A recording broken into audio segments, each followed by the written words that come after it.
voyons tous les jours, toute la journée, à longueur de programme sur les chaînes d'information en continu. Nous le voyons dans les sondages, nous le voyons dans les publications qui se vendent le mieux, nous le voyons dans les débats politiques, dans une surenchère électoraliste cynique. Désormais, ce sont les réflexes de peur, de crainte, de repli sur nos ignorances, attisés par certains partis qui sont en train de nous condamner à renoncer à ces grands principes. Et nous continuons à faire semblant de vouloir les mettre en œuvre.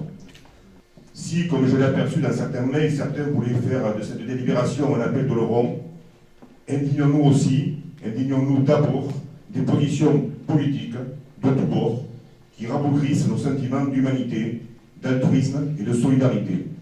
Demandons que notre pays prenne une plus juste part que le ridicule quota de 30 000 réfugiés et acceptons d'en assumer les conséquences.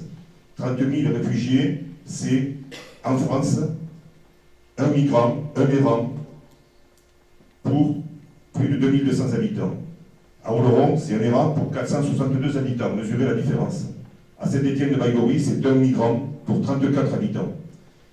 S'il est vrai qu'autour de cette table, beaucoup d'entre nous descendent de ceux que la guerre ou la misère, les deux d'ailleurs bien souvent, avaient conduit dans notre ville, retenons les contextes incomparables et acceptons lucidement le fait qu'autour de cette table, nos partis politiques respectifs, pour ceux qui en font partie, ne se montrent pas à la hauteur ni de la situation actuelle, ni pire, des situations à venir. Nous souhaitons la bienvenue aux 25 personnes qui séjourneront ici pendant quelques mois. J'espère que notre commune saura se montrer, saura dégager quelques moyens pour aider les actions du collectif local et soutenir toutes les bonnes volontés.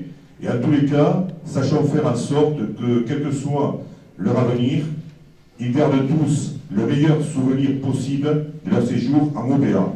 La séance ne se prête pas aux réponses habituelles par rapport aux interventions qui ont été les vôtres et qui seront retranscrites intégralement dans le compte rendu. Donc je vous propose de passer directement au vote par rapport à la motion qui vous est proposée. Qui est contre? Qui s'abstient? Donc la motion relative à l'accueil des migrants est acceptée à l'unanimité et je vous en remercie. Le municipal de Oloron donc s'est réuni ce samedi matin pour traiter d'un sujet extrêmement important qui est celui de l'accueil de 25 migrants pour une durée de 6 mois dans les locaux du pacte du Béarn.